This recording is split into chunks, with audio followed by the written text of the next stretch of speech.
that's keeping their accounts under $10,000, no matter how good of a trader you are. There's a hidden psychological trap hardwired in your subconscious mind that's keeping you trading smaller accounts. And until you break free from that, you'll never scale your accounts. And in this video, I'm going to show you exactly what's happening in your mind and how you can fix it. And this is a real problem. When I was working as a performance coach at the world's biggest prop firm, I saw a trader blow 50 accounts back to back. He wasn't my client, but if he was, this is exactly what I would teach him. Now, I want you to comment below your biggest trading psychology issue right now. I want to offer you some guidance. Okay, now let's do that in the chat.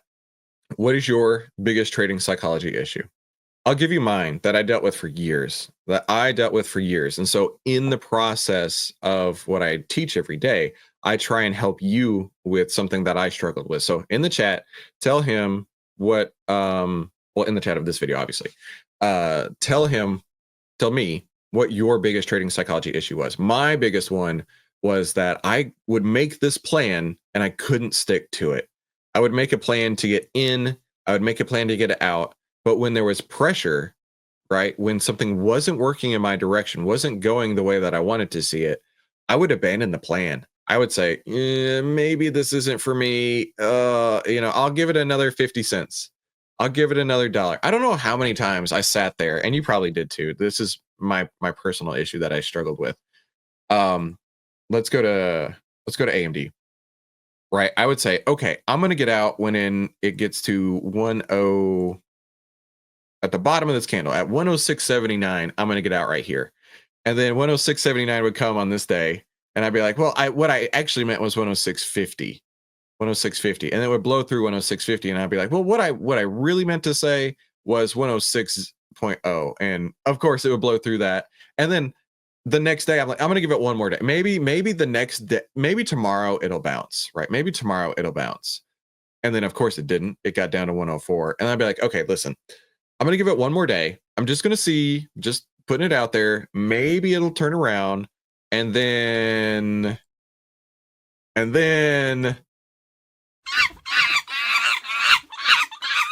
monkey hammer would always come to town and I would get wrecked over and over and over. This is something I struggled with for years. I'm telling you. And it was, where is that slide? It was exactly this. I knew that I needed to sell when my stock went down like this, but I couldn't because I was just afraid every time it would turn around without me. And it caught me in this every single time.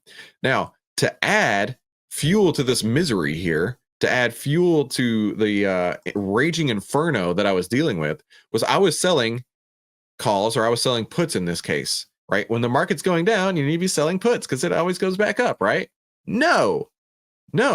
So instead of making, and I'm telling you, I wouldn't be making much money on these trades because like let's hang on, short put option.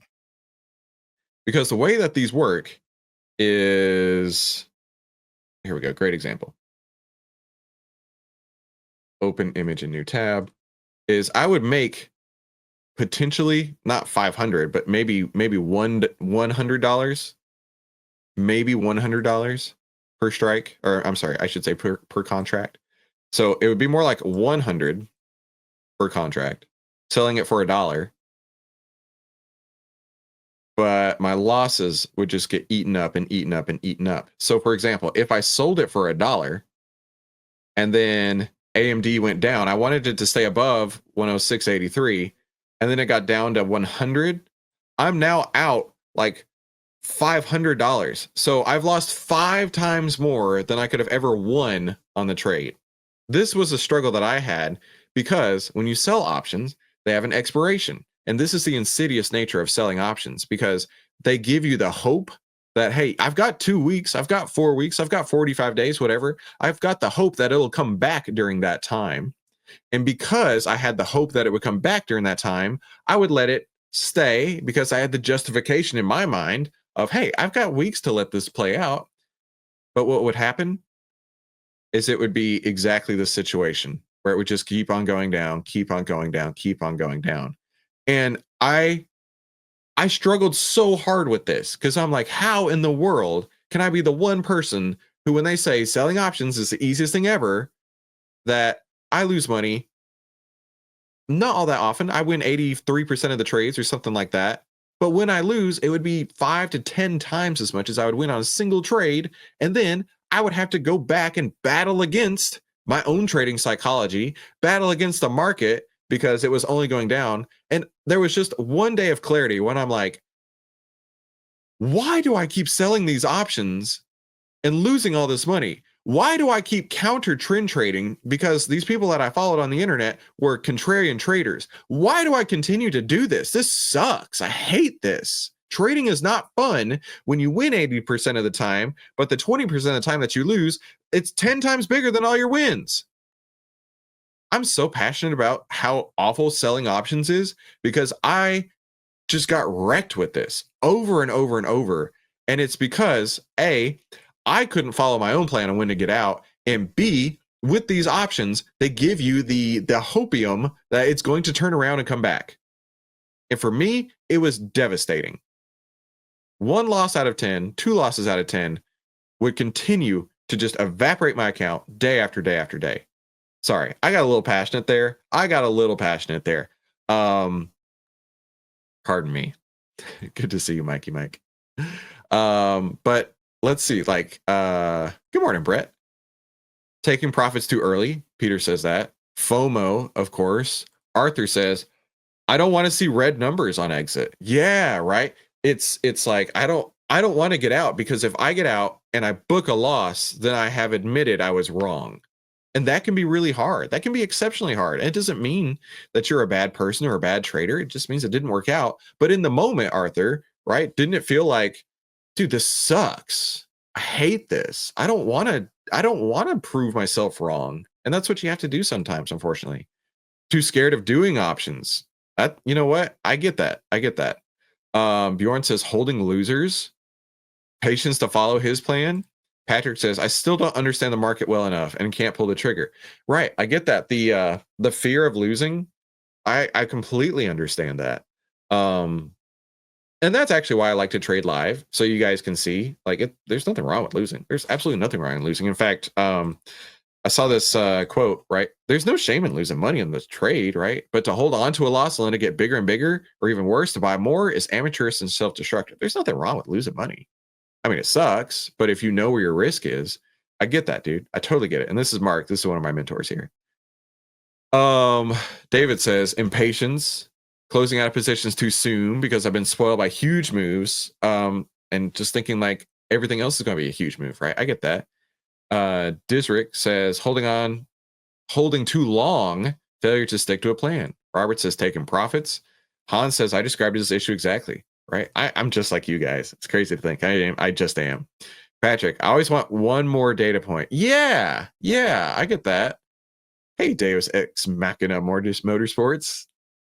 Seeing red numbers and getting out too quick. Exiting, but you've helped me tremendously with that. Well, cool, Ryan. Glad to help with that. Having the same issue. No clear plan. That's a big thing right there, Jets. Just having a plan.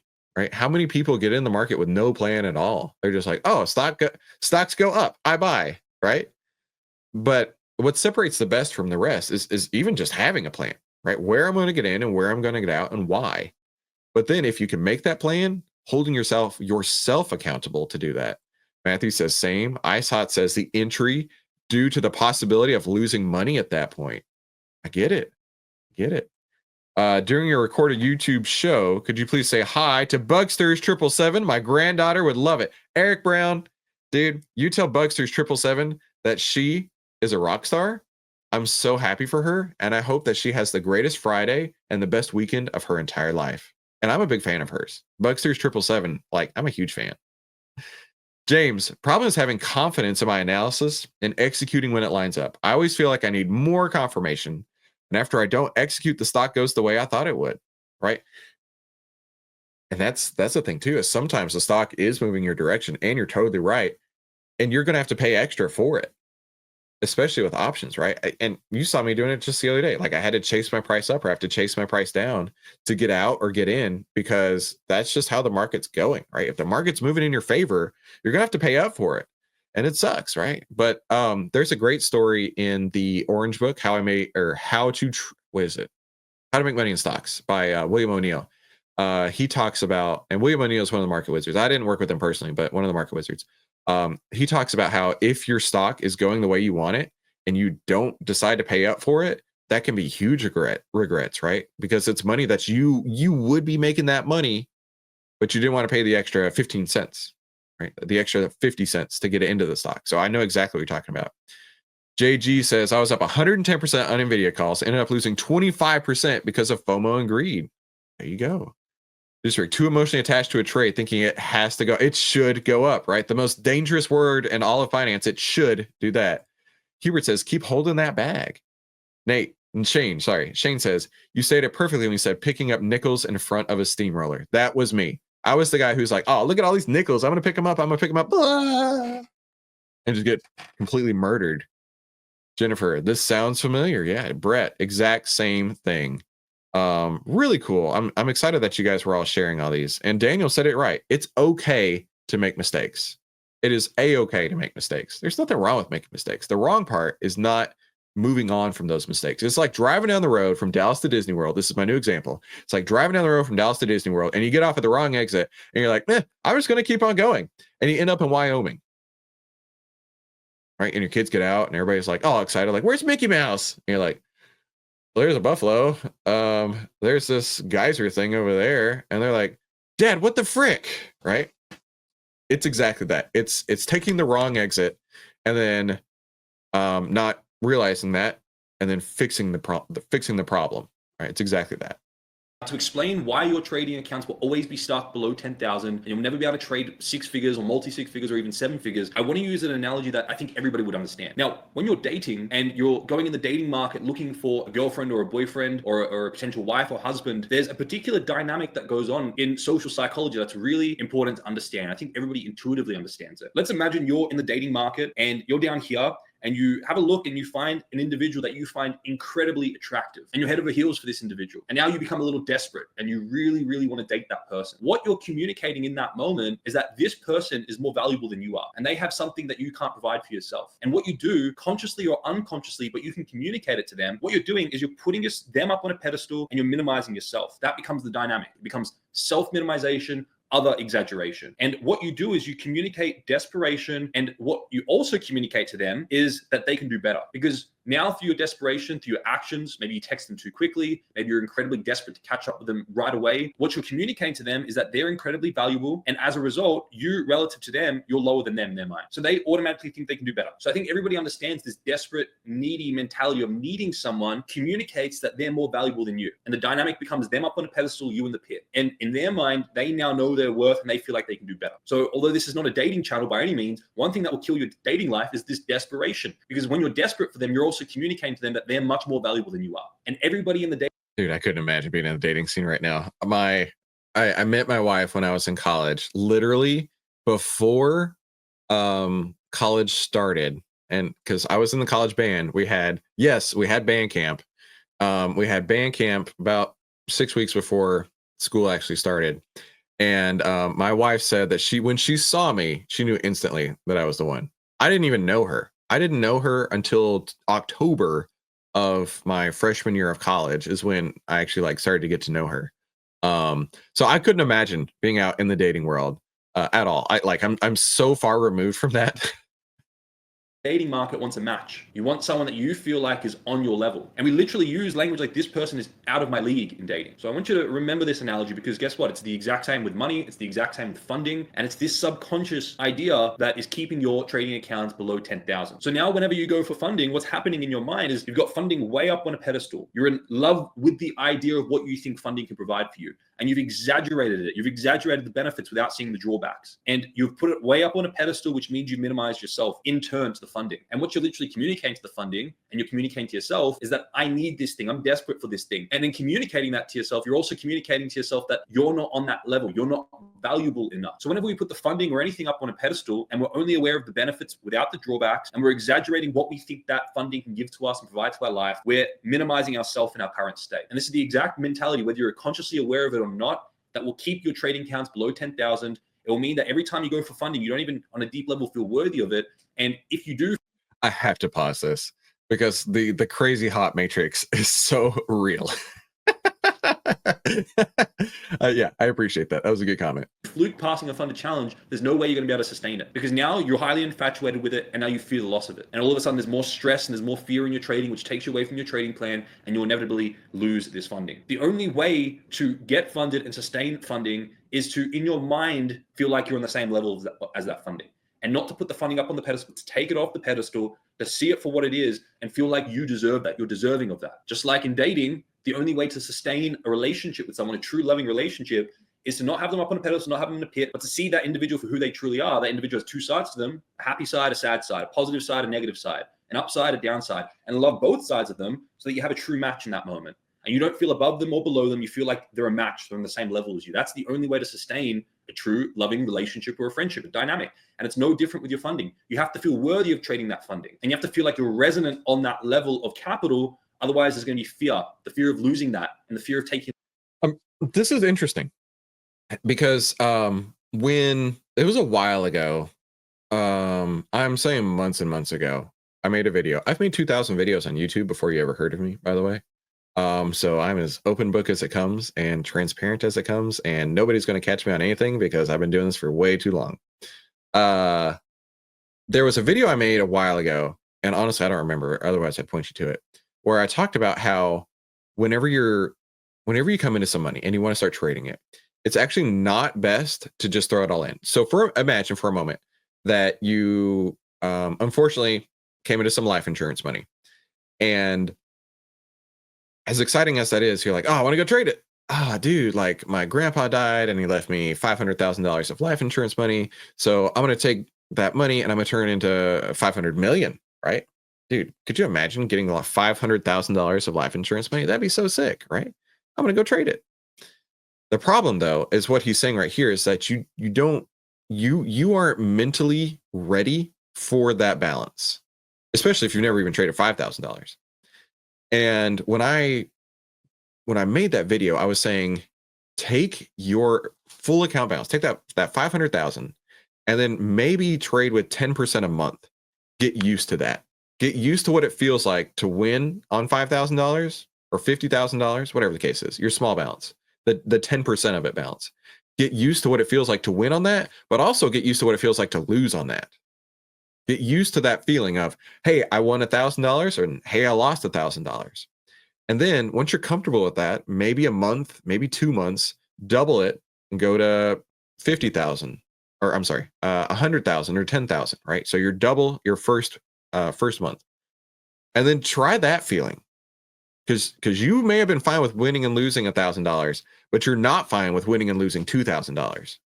And then let's say we extract that out and we get the full load, right? You may be fine with winning $10,000, but you're not fine with losing $10,000. And so that change in size can have dramatic impacts. And I think that's kind of what he's getting at here, is you don't feel like you're ready for the size of these moves, especially when they go against you. So I like to say, just step up into it, right? There's no reason to throw the entirety of your account, the entirety of your trading balance into your account right away and start trading with that. If you're not comfortable with that size, start slow, right? Put the rest of it in a high yield savings account for a couple of months. Why not? And then start drawing that out, putting it into your brokerage account, and getting used to trading bigger and bigger sizes, right? Getting used to hitting that click up button to go from, one contract to 50 contracts to 150 contracts, right? Getting used to that point. And then moving up from there. That way it's a gradual step up, instead of having that pedestal of, oh, I've got all this money and I don't know what to do with it, so I'm going to continue to lose it because I'm afraid to lose it. So what's going to happen is I'm going to lose even more because I'm afraid to lose it, right? That's, I almost threw my mouse on the floor. That's what's happening with AMD, is that people are afraid to close their trades because they're afraid to lose more. They're afraid that they're going to lose, so they continue to hold it, but in that place, they're continuing to lose more. So I get what he's going at here. In losses on that level. And that fear will lead to FOMO, overtrading, all these psychological issues, which will ultimately lead you to taking trades not part of your plan and losing that funding. So the way to shift this dynamic and to break free from $10,000 trading accounts and to scale up is to do a very simple exercise. You have to take the funding off the pedestal by starting to be aware of all the drawbacks of the funding, making an extensive list of the drawbacks of the funding. You're already aware of the benefits. You're already aware of what you think it's going to bring you in your life. But do you see the drawbacks of that as well? The added stress, the added complexities of taking trades on multiple accounts, the complacency that potentially comes with taking on funding and now feeling like you've made it. You need to start to make yourself aware of these drawbacks of trading the funded accounts. Otherwise, you're not going to feel worthy of trading them. And then when you can find enough drawbacks so that the funding is balanced in your mind, you see the benefits of trading the funding. It's a great way to leverage, but you're also seeing the drawbacks in equal degree. And you can see sometimes the unsustainability of prop firms and the unreliability of prop firms. The future of prop firms aren't guaranteed. Payouts aren't necessarily guaranteed with some prop firms. We've seen some issues with prop firms in the past and with trading additional funding and taking on capital. So if you're aware of these drawbacks, you now have a balanced perspective over the funding and the money, and you feel automatically more worthy of trading it, more resonant with that amount of funding. And then if you can go in there and find the benefits of yourself and where you're at trading, you can see all the work you've put in to develop your craft, develop your trading plan, your trading processes, and you can start to lift yourself out the pit and take the funding off the pedestal so you don't see it with these rose-colored glasses, but you see it for what it truly is. You level yourself with that funding. That's a state that you can sustain. And that's a state where you'll feel resonant of trading that amount of capital, and you'll actually be able to trade that amount of capital. So I encourage every single trader to do that exercise. Find the drawbacks of the amount of funding they want to be trading, find the drawbacks of prop firms and trading additional capital, and then go in there and plan contingencies for each of those drawbacks so you're prepared if those drawbacks come, and then go in there and find the benefits of yourself as a trader, see the amount of work you put in, see the processes and the trading plan you've developed. So you can see yourself for a balanced perspective. You can see the funding for a balanced perspective. That's a sustainable way to break free from $10,000 in capital and trade 100, 200,000, $500,000, $1 million and beyond. That's the way I teach my traders. That's interesting. So find justifications to build yourself up so that you can feel worthy that you can trade these funds. And then on the other end, find justifications that the funds are not all that great so that the funds don't seem so unattainable, so that the funds can be more realistic to who you personally are on the inside. At least that's what I'm gathering here. And that's the way I've seen traders successfully go from smaller accounts to larger accounts and sustain their success. Now, if you're finding this useful so far, make sure you like it. It tells YouTube this is valuable content, and make sure you subscribe to. Oh, I'm going to like this real hard. I really wouldn't. Can I ask y'all to do a favor for me? Can you please go to Pat's channel?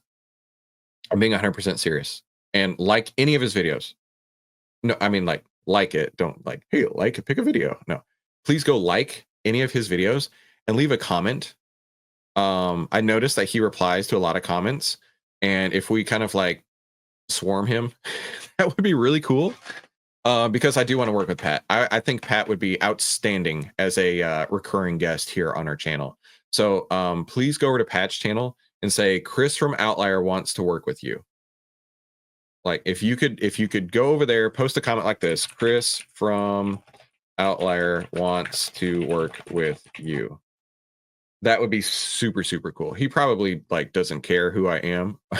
He probably doesn't care to work with us, but I think that would be really sick to have somebody like this come on and we can have conversations with that. So if you don't mind, please go over to Pat's channel. That's Pat, BALBAILOU. God, I can't spell. BAILOUNI -trading mindset. You could probably type in Pat trading mindset and to get there. That would be really cool if you wouldn't mind doing that for me, because I'd like to work with him. So let's do this. Let's rank that video real quick from Pat. Let's rank Pat's video. Hey, real quick, I haven't even introduced myself. Who's this random guy? My name is Christopher Yule. I've twice been awarded top 100 people in finance. I was mentored by 5 of the market wizards, the best traders of all time. I've been successfully trading since 2009, and this is where outliers like us save time, make money, and start winning with less risk together as a team. Now, do me a favor, subscribe if you haven't already. And let's rank this video. Where would you put it on here? The last one we did a Pat got a 53 out of 10. We got a few contradictions here. I like this. So we've got an 8, we've got a 5, we've got a 10. I don't have my bullhorn. We had soccer practice last night. It's over in the soccer bag. Sorry, but nobody gets a 7. Patrick says, I love the psychology and trading focus. I do too, my dude. I do too. And I think if you want to be successful in the markets, you've got to embrace the psychology part of it. Sarah says 8. Matt says 8. Shane says 9. Salty Dog says 8.9. I like it.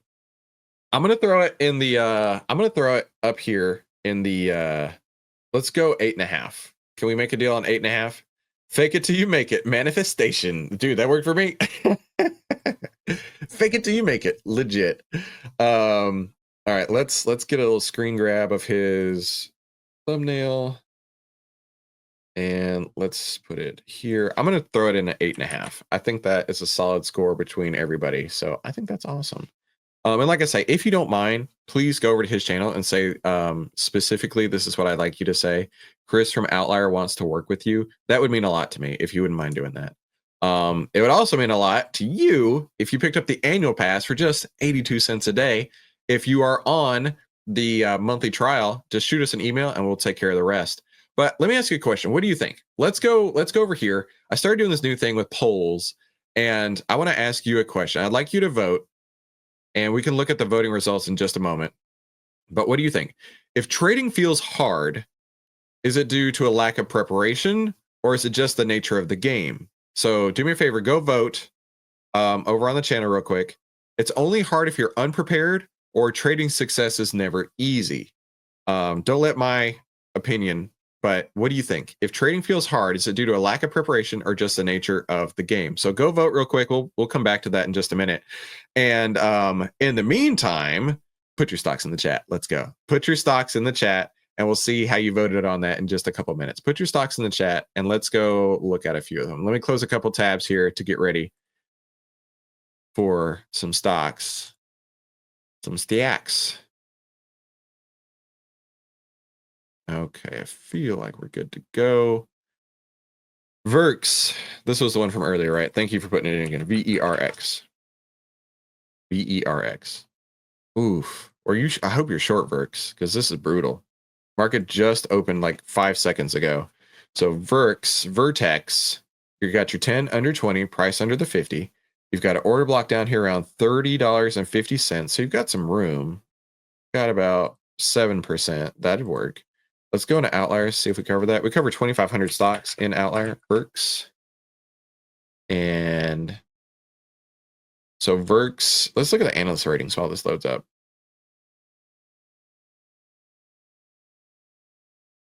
Just one from Stiefel saying a sell target from here, basically from 58 to 31. They changed their target, or from a buy to a hold. Look at that sell signal. Good gravy.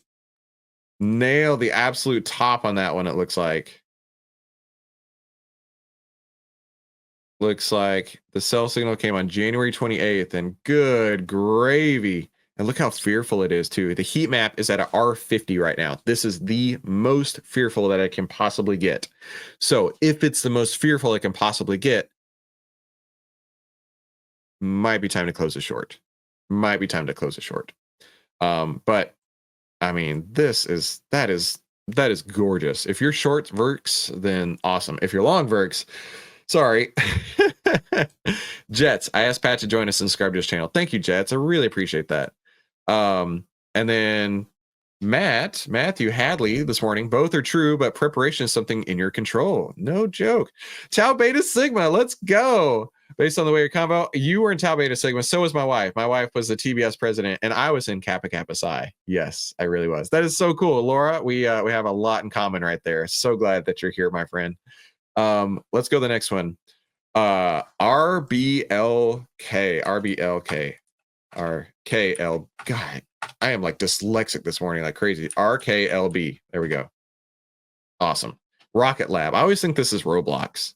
Oh, Ryan, I want to look at RTX next.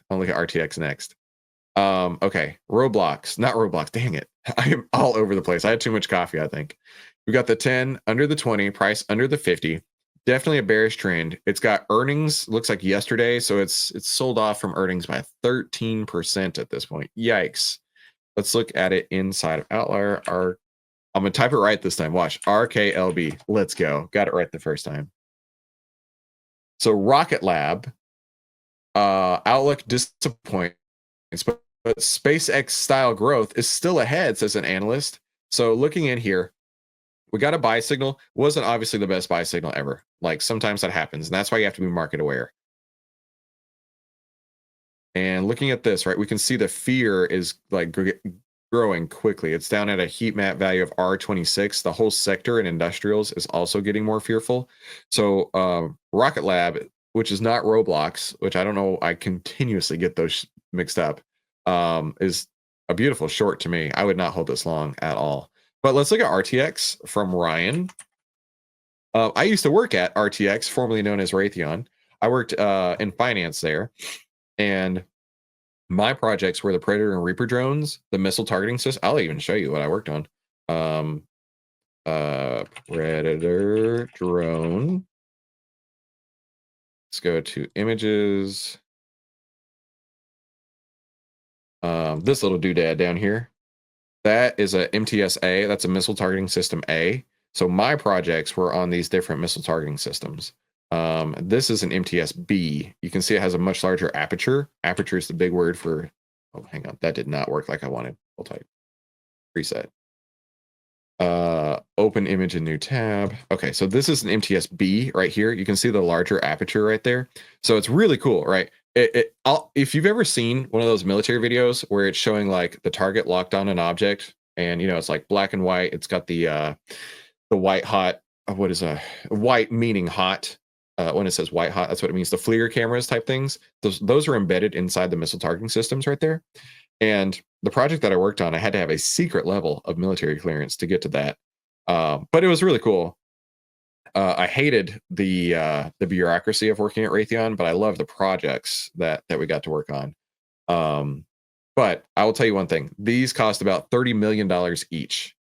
And Raytheon was all about, hey, make sure these are expensive and make sure they are more expensive than possible, and be sure to go over budget because it's cost plus. So whatever it costs us to make, we're going to get a spread on top of that. So if this was a $13 million project and it happens to end up at 36 million, that's okay with us. We don't care. And that's why Doge exists, because of total waste and bullcrap like that. When you had a $13 million piece of equipment like this that balloons into $36 million. So that's my rant of the day. Let's go back to RTX. Let's look at it real quick. So 10, 20, 50 all across north. Now it looks like it might struggle to get past this all-time high right here, or at least 52-week high. So here's my take on this. When the market is pushing down like it has been, any stock is going to struggle to bounce up. But if the market turns around, you can consider it like a slingshot effect, where if the market turns around and this is already strong, it could make it even bigger, even stronger, right? As Trump would say, it would make it huge, something like that.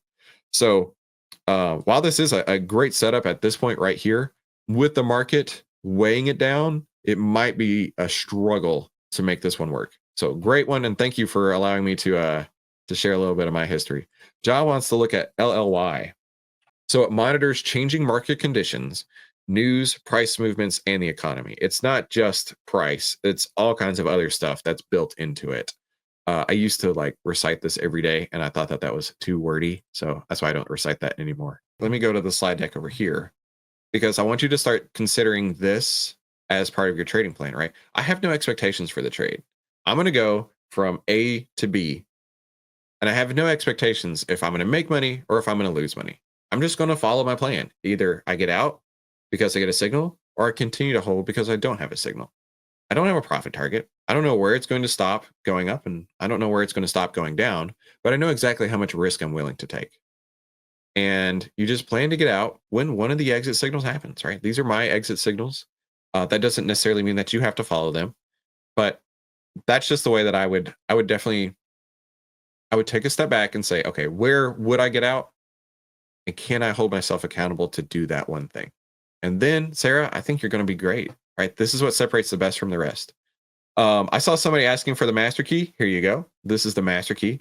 We have a sell signal on the SPY.